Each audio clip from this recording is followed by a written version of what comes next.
परम पिता परमेश्वर आपका धन्यवाद करते हैं आपके महान प्रेम और उस अनुग्रह के लिए जो हम सब लोगों पर बना रहता है।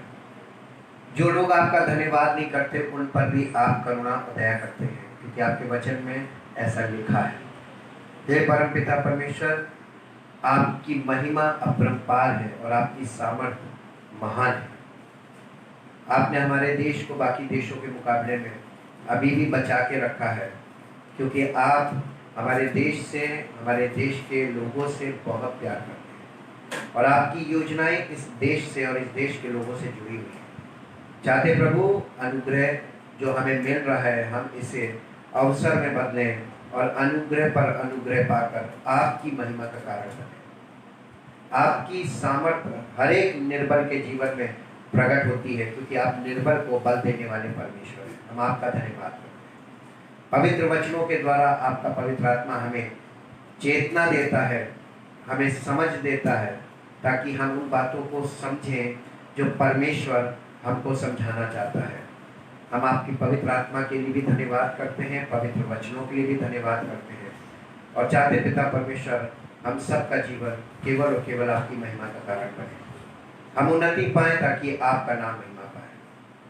आपकी दी हुई सामर्थ्य हमारे जीवन में प्रकट हो और सारी महिमा आपको मिले। इस प्रार्थना को आपके इकलौते पुत्र प्रभु यीशु मसीह के नाम से मांगते हैं, आमीन। सबको जय मसीह की। हम परमेश्वर का धन्यवाद करते हैं, क्योंकि परमेश्वर अद्भुत और अनुग्रहकारी है और परमेश्वर के तुल्य कोई ईश्वर हो ही नहीं सकता। आज मैं आपके साथ सबसे मुख्य विषय जो इस समय सब लोग जिस विषय में अनभिज्ञ हैं, कर सब लोग रहे हैं, लेकिन उसके विषय में सच्चाई किसी को नहीं मालूम। लेकिन मैं आज उस विषय में सच्चाई को शुरुआत करूंगा और कल इसके विषय में आपको स्टडी पॉइंट्स भी दे दिए जाएंगे। और वो विषय है कि परमेश्वर को जानना। परमेश्वर के विषय में 3 फैक्ट्स हमेशा याद रखें, फैक्ट्स अबाउट ट्रू गॉड। वो 3 विषय हैं, वो 3 पॉइंट्स हैं। God is omnipotent. परमेश्वर जो एकमात्र परमेश्वर है वो सर्वसामर्थी है।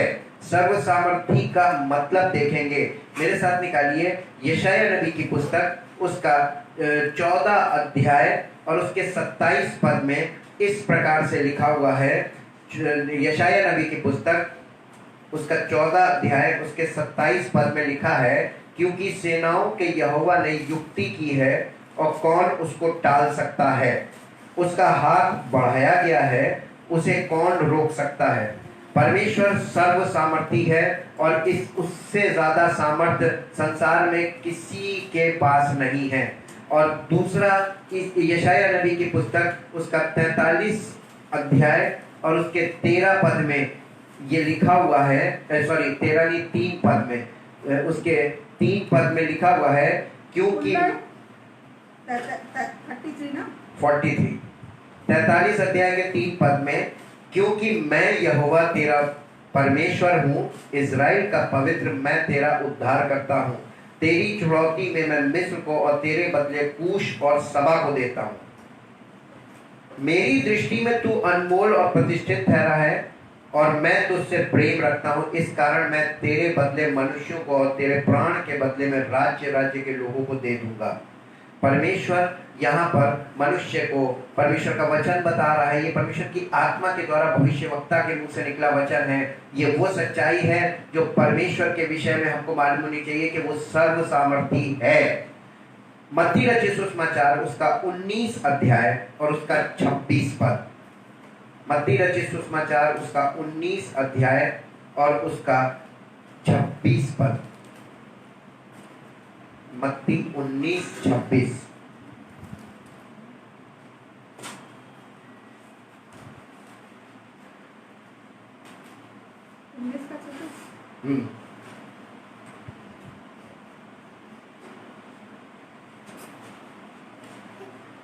यीशु ने उनकी ओर देखकर कहा, इस पर मत्ती 19:26। इस पर उस दास ने, ये मत्ती का 19:26। यीशु ने उनकी ओर देखकर कहा, मनुष्यों से तो ये नहीं हो सकता, परंतु परमेश्वर से सब कुछ हो सकता है। यहाँ पर यीशु मसीह ने भी इस सत्य को खोला था कि मनुष्यों से सब कुछ नहीं हो सकता, मनुष्यों से बहुत कुछ हो सकता है लेकिन सब कुछ नहीं हो सकता। और हम मनुष्य हर चीज को खुद करना मांगते हैं, खुद से पूरा करना मांगते हैं, खुद से सब चीजों को व्यवस्थित करना मांगते हैं, लेकिन सच्चाई ये है कि परमेश्वर को छोड़ और कोई सब कुछ नहीं कर सकता, क्योंकि गॉड इज ओमनीपोटेंट। जब आप प्रार्थना करते हैं तो आपको इस बात को हमेशा अपने माइंड में रखना चाहिए कि आप किससे प्रार्थना कर रहे हैं, उससे जो सर्व सामर्थी है, जो सब कुछ कर सकता है। तो आप उसके सामने कभी भी इन चीजों का चर्चा ना करें ये सोच के कि पता नहीं परमेश्वर कर पाएगा या नहीं। आप परमेश्वर की परीक्षा जब करते हैं ये कह के कि परमेश्वर आप ये चीज कर दी थी लेकिन पता नहीं परमेश्वर ये चीज ठीक हो पाएगी कि नहीं, जब आप शक के साथ परमेश्वर से प्रार्थना करते हैं, जब आप संदेह के साथ प्रार्थना करते हैं, वो प्रार्थना कभी स्वीकार नहीं है, क्योंकि आपके मन में संदेह, जो शब्द आपके मुंह से निकल रहे हैं, जो बातें आपके मुंह से निकल रही हैं, वो संदेह पूर्ण बातें हैं कि पता नहीं परमेश्वर कर पाएगा कि नहीं। मैंने अपने जीवन में एक चीज देखी है, बड़े से बड़े विश्वासियों को, बड़े से बड़े परमेश्वर के सेवकों को ये कहते सुना है कि देखो अब हम प्रार्थना कर रहे हैं, अब देखो शायद। ये शब्द यानी आपका माइंड इस बात को एक्सेप्ट नहीं कर रहा है कि परमेश्वर सब कुछ कर सकता है। लेकिन जब आप प्रार्थना करें तो सबसे मुख्य विषय अपने माइंड में ये रखें कि आप किससे प्रार्थना कर रहे हैं, उससे जो सर्व सामर्थी है। इसलिए परमेश्वर के वचन को जाने बिना आप परमेश्वर से जब प्रार्थना करते हैं तो ये प्रार्थना कभी भी परमेश्वर स्वीकार नहीं करेगा, क्योंकि आप परमेश्वर की पहचान के विरोध में उससे बातें कर रहे हैं। जिससे आप बात कर रहे हैं परमेश्वर समझ के, उसको आप जानते नहीं हैं, इसलिए आपकी बातें ऐसी हैं जैसे कि वो कुछ नहीं जानता, आप उसको सब कुछ बता रहे हैं। और दूसरी बात, गॉड इज ओमनी प्रेजेंट। परमेश्वर सर्वव्यापी है, यानी सर्वज्ञ उपस्थित है। एक ही समय में परमेश्वर समस्त पृथ्वी और स्वर्ग और सब जगह उपस्थित है। He is ever present। आप परमेश्वर से जब प्रार्थना करते हैं तो उसकी उपस्थिति का अनुभव आपके जीवन में होना अनिवार्य है। नीति वचन की पुस्तक 15 अध्याय, नीति वचन की पुस्तक 15 अध्याय का 3 पद पढ़ेंगे। नीति वचन की पुस्तक उसका 15 अध्याय और उसका 3 पद, इस सत्य को देखने के लिए। नीति वचन उसका 15 अध्याय, नीति वचन उसका 15 अध्याय और उसका 3 पद। यहोवा की आंखें, यहोवा की आंखें सब स्थानों में लगी रहती, सब स्थानों में लगी रहती हैं। वह बुरे भले दोनों को देखती रहती हैं। वो बुरे भले दोनों को देखती रहती हैं। किसकी आंखें? परमेश्वर की आंखें सब लोगों पर लगी रहती हैं। कभी कभी आप प्रार्थना करते हैं, अब आप अपनी प्रार्थना को रिकॉर्ड करके और परमेश्वर के वचन को देखकर उसके बाद आप अपनी प्रार्थना को सुनिए। आप किस प्रकार की प्रार्थना कर रहे हैं आपको पता चल जाएगा। आप किससे प्रार्थना कर रहे हैं ये भी आपको पता चल जाएगा। आप परमेश्वर को जाने बिना उससे बातें करते हैं तो आप परमेश्वर को सब कुछ बताने का प्रयास कर रहे हैं। सोच रहे हैं परमेश्वर को तो कुछ दिखाई देता नहीं, परमेश्वर को तो कुछ समझ में आता नहीं, इसलिए मैं उसको वर्णन करूं। लंबी लंबी प्रार्थनाएं आपके वर्णन में निकल जाती है कि आप परमेश्वर को सारी चीजें अपना हाल सुना रहे हैं। देख प्रभु ऐसा है, देख हमने ये किया, उसने मेरे साथ ऐसा किया। इस तरीके की आप क्या प्रार्थना कर रहे हैं? यह प्रार्थना आपके मुंह से निकले हुए शब्द, आपकी प्रार्थना आपका भेद खोल रही है। आप किससे प्रार्थना कर रहे हैं? उससे जो सर्वज्ञ उपस्थित है और सब कुछ देखता है। परमेश्वर को सब कुछ दिखाई दे रहा है, इसलिए उसे ये ना बताएं कि परमेश्वर हमारे जीवन में ऐसा क्यों हो रहा है। और ये देखिए परमेश्वर देखता है, वो आपकी प्रतिक्रिया देख रहा है कि आप क्या करते हैं। जो लोग परमेश्वर के वचन से वाकिफ नहीं होते हैं वो इमोशनली परमेश्वर के साथ बातें कर रहे होते हैं और ये सोच के कि वो परमेश्वर से बातें कर रहे हैं। क्वेश्चन मार्क लगाऊंगा कि आप क्यों से परमेश्वर से बातें करते हैं। इसको आप देखिए, बिना वचन के जो सत्य है आप परमेश्वर को जान नहीं सकते। यीशु मसीह ने इसीलिए कहा था, और तुम सत्य को जानोगे और सत्य तुम्हें स्वतंत्र करेगा। किस चीज से?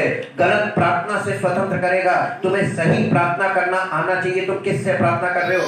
आप बात करते हैं, जब आप डॉक्टर से बात करते हैं तो आप सोच समझ के सवाल करते हैं, वहां पर आप फालतू की बातें नहीं करते हैं। जब आप परमेश्वर के सामने जाते हैं तो वहां पर बहुत सोच समझ के जाने की जरूरत है। दूसरा पॉइंट है, दूसरा वर्ष है इसी विषय में, पहला राजा 8 अध्याय, पहला राजा 8 अध्याय, पहला राजा 8 अध्याय और उसका 8 अध्याय का 27 पद। पहला राजा 8 अध्याय और उसका 27 पद। God is present everywhere, omni present, सर्वज्ञ उपस्थित है। 27-28 का 8 अध्याय का 27 पर ना। क्या परमेश्वर सचमुच पृथ्वी पर वास करेगा? स्वर्ग में, वरन सबसे ऊंचे स्वर्ग में भी तू नहीं समाता, फिर मेरे बनाए हुए इस भवन में कैसे समाएगा? कई बार लोग भवनों में परमेश्वर को समाने की माइंड से उसको देखते हैं कि इस भवन में है, उस भवन में। परमेश्वर किसी भवन में नहीं समा सकता। परमेश्वर सर्वज्ञ उपस्थित है। तो जब आप प्रार्थना करते हैं, आप जहां कहीं हैं, जब आप परमेश्वर से ध्यान लगाते हैं और परमेश्वर के वचन के अनुसार आप परमेश्वर से, परमेश्वर की आत्मा के द्वारा संपर्क आपका होता है, तो आप परमेश्वर को वहां पर उसकी उपस्थिति का अनुभव करते हैं। और क्योंकि आपको ये मालूम हो जाता है परमेश्वर के वचन के द्वारा कि परमेश्वर हर एक जगह उपस्थित है। और इसी के साथ साथ एक पद और निकालिए, भजन संहिता 139 अध्याय, भजन संहिता 139 अध्याय और उसका 7 पद से, 139 139 उसका 7 पद से पढ़ेंगे, 7 से 12 पद तक।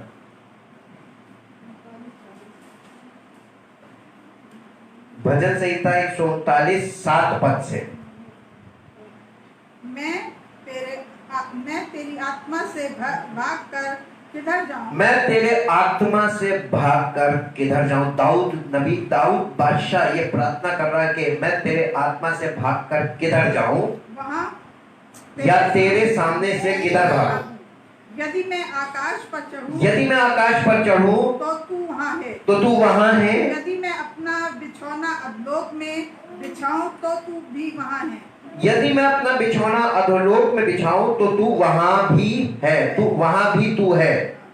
यदि मैं भोर की किरणों पर चढ़कर समुद्र के पार जा बसूं, यदि मैं भोर की किरणों पर चढ़कर समुद्र के पार जा बसूं तो वहां भी तू है, तू अपने हाथ से मेरी अगुवाई करेगा और अपने दाहिने हाथ से मुझे पकड़े रहेगा, और अपने दाहिने हाथ से मुझे पकड़े रहेगा। यदि मैं कहूँ कि मैं अंधकार में तो मैं छिप जाऊंगा, यदि मैं कहूँ कि अंधकार में तो मैं छिप जाऊंगा, और मेरे चारों ओर का उजियारा रात का अंधेरा हो जाएगा, और मेरे चारों ओर का उजियारा रात का अंधेरा हो जाएगा, तो भी अंधकार तुझसे ना छिपेगा, तो भी अंधकार तुझसे ना छिपाएगा।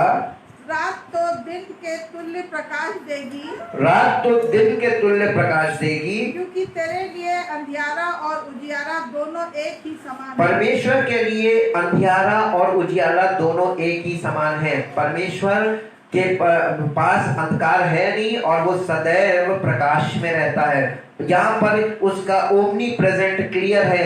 दाऊद बादशाह उसके इस विषय से, इस सत्य से वाकिफ था। यशायाह नबी की पुस्तक 57 चैप्टर, यशायाह नबी की पुस्तक उसका 57 अध्याय 57 चैप्टर 57 और उसका 15 पद पढ़ेंगे। चैप्टर 57 और उसका 15 पद यहाँ पर इस प्रकार से लिखा हुआ है। उसके 15 पद में, हाँ, क्योंकि जो महान और उत्तम और सदैव स्थिर रहता है और जिसका नाम पवित्र है, वो यूं कहता है, मैं ऊंचे और पवित्र स्थान में निवास करता हूँ, मैं ऊंचे पर और पवित्र स्थान में निवास करता हूँ, और उसके संग भी रहता हूँ, और उसके संग भी रहता हूँ, जो खेदित और नम्र है, जो खेदित और नम्र है, और नम्र लोगों के हृदय और खेदित लोगों के मन को हर्षित करूं। कि नम्र लोगों के हृदय और खेदित लोगों के मन को हर्षित करूं। परमेश्वर दो जगह रहता है। परमेश्वर कह रहा है, परमेश्वर का आत्मा खुद कह रहा है कि मैं ऊंचे पर और पवित्र स्थान में निवास करता हूं, पहली बात। और दूसरी बात, जमीन पर वो कहाँ रहता है? उसके संग रहता हूं जो खेदित और नम्र है, जिनके हृदय में खेद होता है, जो दुखी होते हैं और जो उनके मनों में वो आ जाता है। परमेश्वर, जब आप बहुत दुखी होते हैं और परमेश्वर की ओर आप ध्यान लगाएंगे तो आप परमेश्वर की उपस्थिति का अनुभव करेंगे। इसीलिए लिखा हुआ है कि परमेश्वर के सबसे बड़ा बलिदान, टूटा हुआ मन परमेश्वर के लिए योग्य बलिदान है। जब आपका हृदय टूट जाता है, जब आप बिखरने लगते हैं और परमेश्वर को ध्यान में करते हैं, परमेश्वर की ओर अपना ध्यान लगाते हैं, तो वो उसकी उपस्थिति आपके हृदय में आती है। अब तीसरा पॉइंट है, गॉड इज ओमनिशियंस, यानी परमेश्वर सर्वज्ञानी है। कई बार आप परमेश्वर को वो सारी चिट्ठा बता रहे होते हैं कि उसने ऐसे किया, उसने ऐसे किया, और आप परमेश्वर को सर्वज्ञानी ना समझ के आप अपने आप को ज्ञानी समझते हैं और सोचते हैं परमेश्वर तो स्वर्ग में बैठा है, उसको मालूम नहीं। आप उसको बताने में लगे होते हैं और उसको गाइड भी करते, प्रभु ऐसा करते, प्रभु ऐसा करते, प्रभु ऐसा करते। आप परमेश्वर के सामने ऐसी बातें करते हैं तो कभी कभी आप अपनी प्रार्थनाओं को रिकॉर्ड करना शुरू कीजिए और परमेश्वर के वचन में सच्चाई को जानिए और उसके बाद अपनी प्रार्थना को सुनिए। आपको पता चल जाएगा कि आप जो कर रहे हैं वो प्रार्थना परमेश्वर के वचन के अनुसार प्रार्थना है ही नहीं। इसलिए मेरे साथ एक पद निकालिए जो आपको मिलेगा भजन संहिता 147 अध्याय, भजन संहिता 147 अध्याय और उसका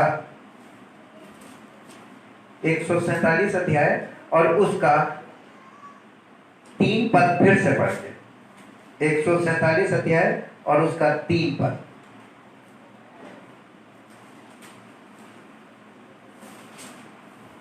भजन संहिता 147 उसका 3। वो खेदित मन वालों को चंगा करता है और उनके शोक पर मरहम पट्टी बांधता है। किनके?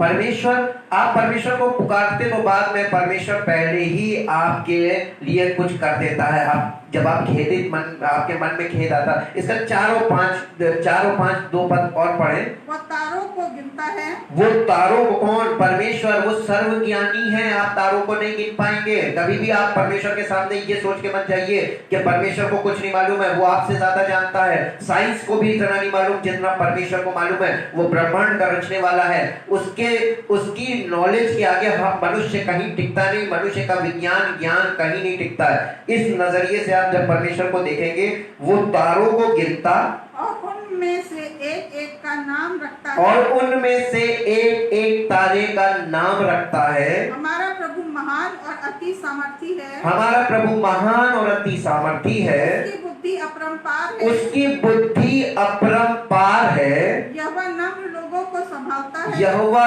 नम्र लोगों को संभालता है और दुष्टों को भूमि पर गिरा देता है। दोनों काम एक साथ करता है। नम्र लोगों को संभालता है, दुष्टों को भूमि पे गिरा देता है। लेकिन जब दुष्टों को वो गिराता है तो हम वहां पर परमेश्वर के सामने खड़े हो जाते, प्रभु माफ कर दे, प्रभु माफ। आप किसके लिए माफी मांग रहे हैं? आपको किसी के लिए इंटरसेशन करने से पहले आपको उस व्यक्ति को जाके समझाने की जरूरत है कि ऐसा करोगे तो परमेश्वर नाराज होता है। अगर वो ना माने तो आपको ये समझ में आ जाएगा कि नहीं, इस व्यक्ति के लिए हमें क्या नहीं करना है। और दूसरा पॉइंट देखें, पहला यूहन्ना 3 अध्याय में आइए। पहला यूहन्ना 3 अध्याय में, नए नियम में पहला यूहन्ना 3 अध्याय और 3 अध्याय का 20 पद पढ़ेंगे। पहला यूहन्ना 3 अध्याय और इसका 20 पद यहाँ इस प्रकार से लिखा हुआ, क्योंकि परमेश्वर हमारे मन से बड़ा है। क्योंकि परमेश्वर हमारे मन से बड़ा है और सब कुछ जानता है। जब आप प्रार्थना करें तो इन बातों को हमेशा माइंड में आपके रहे कि आप किससे बात कर रहे हैं। परमेश्वर, आपका मन कभी बहुत ज्यादा भावुक हो जाता है और परमेश्वर जो सब कुछ जानता है उसके आगे आप वो भी बातें बोलने लगते हैं जो आपको नहीं बोलनी चाहिए। एक पद और निकालिए मेरे साथ जो आपको मिलेगा इब्रानियों की पत्री उसका 4 अध्याय, इब्रानियों की पत्री उसका 4 अध्याय और 4 अध्याय का 13 पद पढ़ेंगे। इब्रानियों की पत्री। और सृष्टि की कोई वस्तु उससे छिपी नहीं है। किससे? परमेश्वर से सृष्टि की कोई वस्तु छिपी नहीं है, वरन जिससे हमें काम है, अर्थात परमेश्वर से उसकी आंखों के सामने सब वस्तुएं खुली और बेपर्दा यानी प्रकट है। परमेश्वर के सामने पूरी दुनिया की सब बातें प्रकट है। आप उसको क्या बताना चाह रहे हैं? आप कभी कभी प्रार्थना को अभियान बना लेते हैं, लेकिन आपकी प्रार्थना का जो अभियान है वो किस प्रकार का है? आप किससे बात कर रहे हैं? उससे जिससे सब कुछ मालूम है। इसका मतलब आप परमेश्वर के वचन को ठीक से समझे नहीं है। आप पवित्र आत्मा की आपको जरूरत है। अगर आप पवित्र आत्मा के अनुसार परमेश्वर के वचन को पढ़ें और समझें तो आपको यह पता चल जाएगा कि परमेश्वर से मांगने की नहीं बल्कि परमेश्वर के सामने समर्पित होने की आवश्यकता है। परमेश्वर को बताने की नहीं बल्कि परमेश्वर से सुनने की आवश्यकता है। परमेश्वर को कोई चीज कहने की नहीं बल्कि परमेश्वर के सुनने की आवश्यकता है। तो आपको केवल एक ही पॉइंट मिलेगा कि हम प्रार्थना केवल परमेश्वर की महिमा के लिए कर सकते हैं, प्रभु तेरी महिमा हो, और हम प्रार्थना केवल परमेश्वर का धन्यवाद करने के लिए कर सकते हैं। और प्रार्थना में हमको कुछ मांगना नहीं है, क्योंकि जब परमेश्वर के वचन में जाएंगे तो आपको पता चल जाएगा कि परमेश्वर सर्वज्ञ उपस्थित है, परमेश्वर सर्व सामर्थी है और परमेश्वर सर्वज्ञानी है। उसको आप क्या बताने की कोशिश कर रहे हैं? अपनी प्रार्थनाओं पर ध्यान देना शुरू करें। और भजन संहिता 139 अध्याय में आएंगे। भजन संहिता 139 अध्याय में परमेश्वर सर्वज्ञानी है, इस विषय को हम देख रहे हैं। भजन संहिता 139 अध्याय का 4 पद पढ़ेंगे। हे यहोवा, मेरे मुंह में ऐसी कोई बात नहीं जिसे तू पूरी रीति से ना जानता हो। आपके मुंह से निकलने से पहले परमेश्वर आपकी बातों को जानता है। अब ऐसे व्यक्ति के सामने जाने से पहले आपको परमेश्वर के वचन से पूरी अंडरस्टैंडिंग से उसके सम्मुख जाने की आवश्यकता है। अगर आप ऐसे ही जाएंगे तो आपके मन के विचार बहुत उसके सामने खुले हुए हैं और आपके मुंह से निकले हुए शब्द व्यर्थ हो जाएंगे, क्योंकि आप उसको बता रहे हैं जिसे ऑलरेडी सब कुछ मालूम है। आप अगर वो अपनी मर्जी में कुछ कर रहा है तो आप उसकी मर्जी के खिलाफ नहीं बोल सकते। इसलिए आपको समझने की जरूरत है कि आप प्रार्थना के विषय में बहुत सजग रहने की जरूरत है। हम प्रार्थना में ही सबसे ज्यादा मूर्खता करते हैं प्रार्थना करने में, और हमने प्रार्थना को सिर्फ ऐसे ही सोच लिया है कि जो मन में भरा वो उंडेल दो। वो प्रार्थना नहीं है। मत्ती रचित सुसमाचार 10 अध्याय और उसका 30 पद पढ़ेंगे। मत्ती रचित सुसमाचार 10 अध्याय उसका 30 पद, चैप्टर 10 वर्स 30।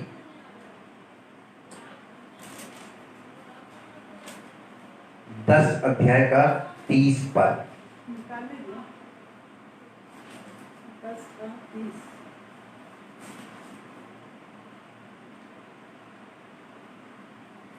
तुम्हारे सिर के बाल भी सब गिने हुए हैं। परमेश्वर आपके केवल मुंह से निकलने वाले शब्दों को पहले से नहीं जानता है। परमेश्वर आपको इतना नजदीक से जानता है कि आपके सर के बाल भी उसके सामने गिने हुए हैं। वो आपके सर के बालों को गिन सकता है। इसीलिए डरो नहीं, इसलिए डरो नहीं।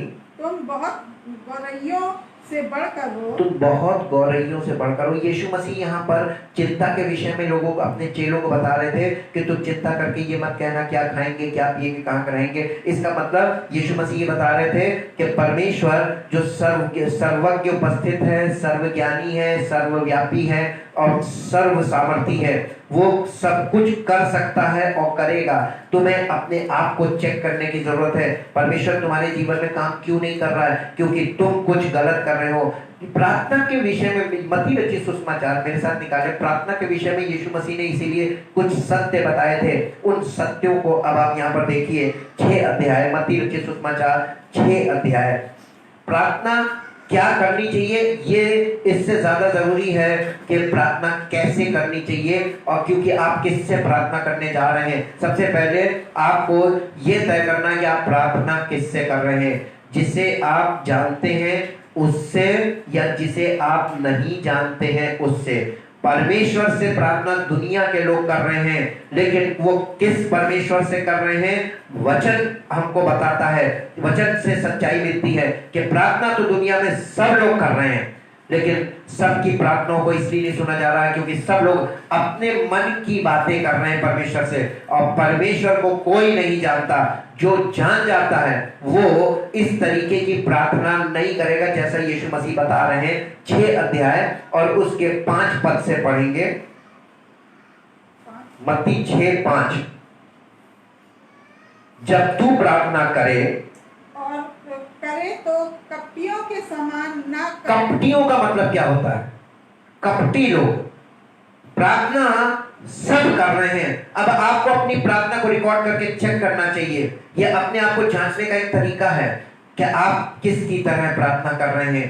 वचन में देखिए और फिर अपनी प्रार्थना को चेक करिए कि आपके मुंह से क्या शब्द निकल रहे हैं, कैसे निकल रहे हैं। कपटियों के समान ना हो, क्योंकि लोगों को दिखाने के लिए हो। इसका मतलब बहुत से लोग आज प्रार्थना तो सब लोग कर रहे हैं, लेकिन किससे प्रार्थना कर रहे हैं? उनके प्रार्थना करने का इंटेंशन क्या? लोगों को दिखाने के लिए प्रार्थना कर रहे हैं कि देखो हम प्रार्थना करना जानते हैं, लोगों को दिखाने के लिए देखो हम कैसी अच्छी प्रार्थना करते हैं, लोगों को दिखाने के लिए कि देखो हमें प्रार्थना करना आता है, देखो हम परमेश्वर से बातचीत कर सकते हैं। ये सब चीजें दिखाने के लिए, लोगों को दिखाने के लिए आराधनालयों में और सड़कों के मोड़ों पर खड़े होकर प्रार्थना करना उनको अच्छा लगता है। प्रार्थना का पब्लिक परफॉर्मेंस दिखा रहे हैं, पब्लिकली प्रार्थना को शो कर रहे हैं। क्या प्रार्थना ऐसी चीज है कि आपको पब्लिक स्टेज पे आके, पब्लिक के सामने आके ये दिखाना जरूरी है कि हम प्रार्थना कर सकते हैं, या हमें प्रार्थना करनी आती है, या हम प्रार्थना कर रहे हैं? आप इन्फॉर्म कर रहे हैं, मैसेज कर रहे हैं। जी आगे पढ़िए। मैं तुमसे सच सच कहता हूं कि वे अपना प्रतिफल पा चुके। ले, ये प्रार्थना तो एक्सेप्टेबल नहीं है। कहीं हम इस तरीके की प्रार्थनाएं तो नहीं कर रहे हैं।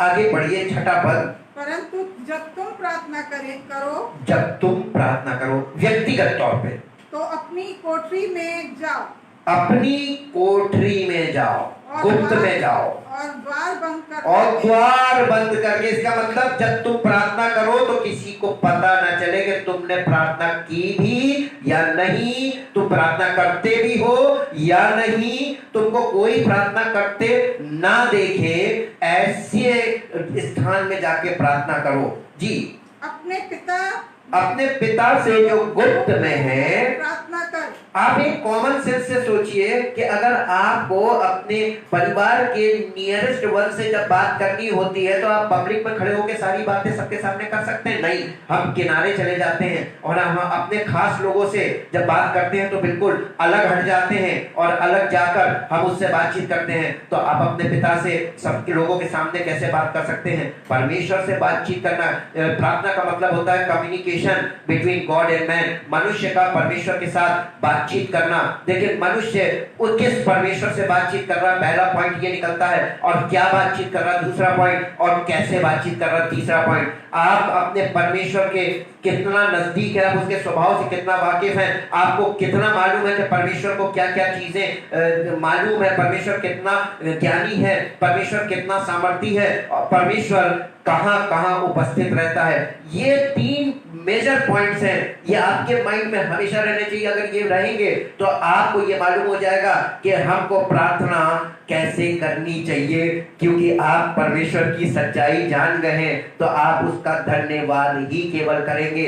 मैंने अपने जीवन में ये अनुभव किया है। और इसके बाद लिखा है जब अपनी भीतरी कोठरी में जा और द्वार बंद करके अपने पिता से जो गुप्त में है प्रार्थना कर। अपने पिता से गुप्त में जाकर बातचीत कर। मैं इसको यहाँ पर चेंज करूंगा और आगे, तब वो तुझे प्रतिफल देगा। तब तेरा पिता जो गुप्त में देखता है, तेरा पिता कभी भी पब्लिक में तुझे नहीं देखेगा, वो गुप्त में ही देखेगा कि मेरा मुझसे बात करने के लिए कौन निकल कर मेरे पास व्यक्तिगत तौर पे आ रहा है, और तब वो तुम्हें प्रतिफल देगा।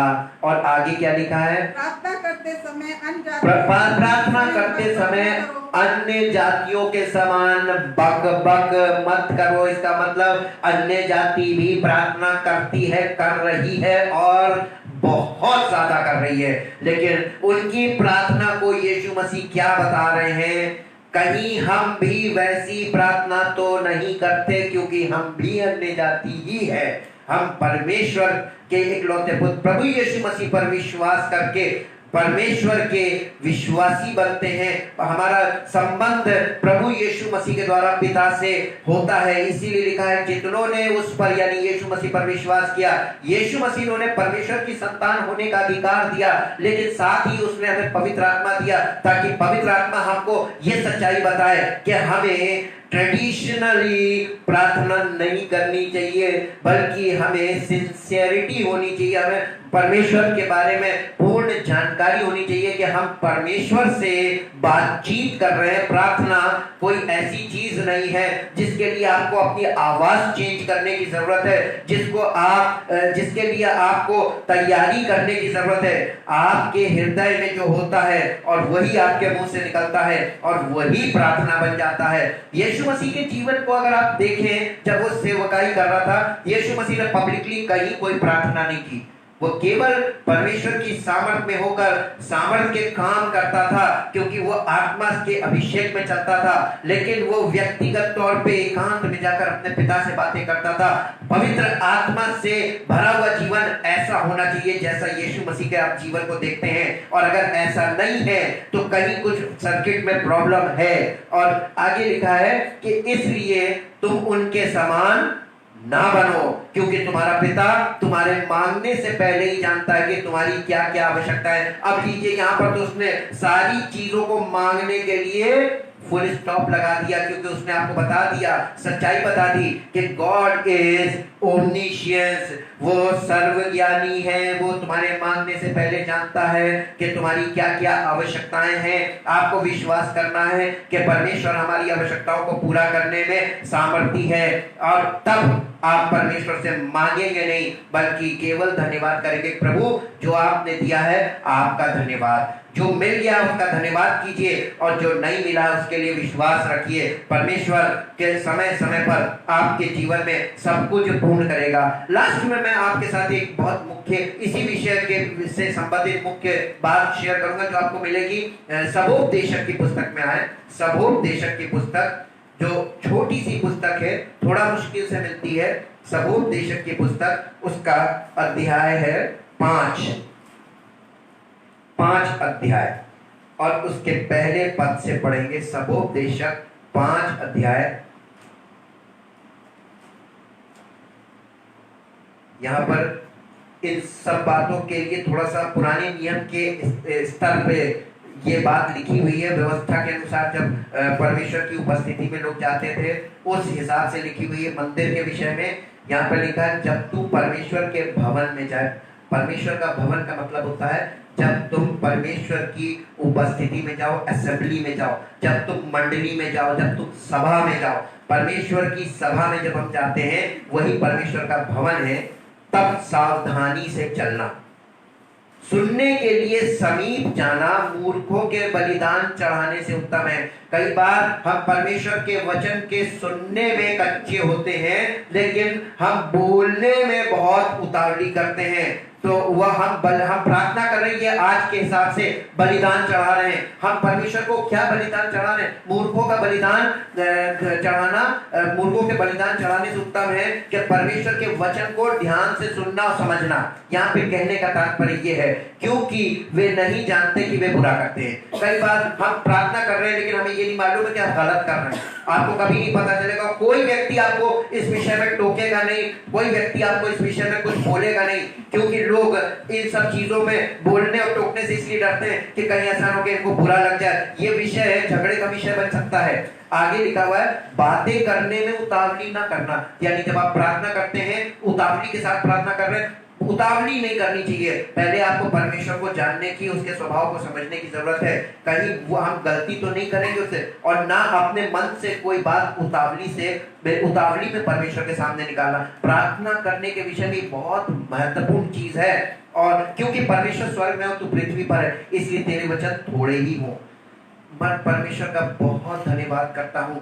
आज आपके सामने मैंने इस चीज की फाउंडेशन रखी है। कल स्टडी पॉइंट्स आपके साथ शेयर करेंगे about prayer, truth about prayer, और आप इस विषय पर फोकस हो जाइए, क्योंकि अब हमने वो विषय पकड़ा है जिस विषय में सब लोग रहे, लेकिन किसी को सच्चाई नहीं मालूम है, ताकि आप सत्य को जाने और सच्चाई आपके जीवन में छुटकारा लेकर आए। सत्य का आत्मा पवित्र आत्मा है और सत्य वचन परमेश्वर के वचन है।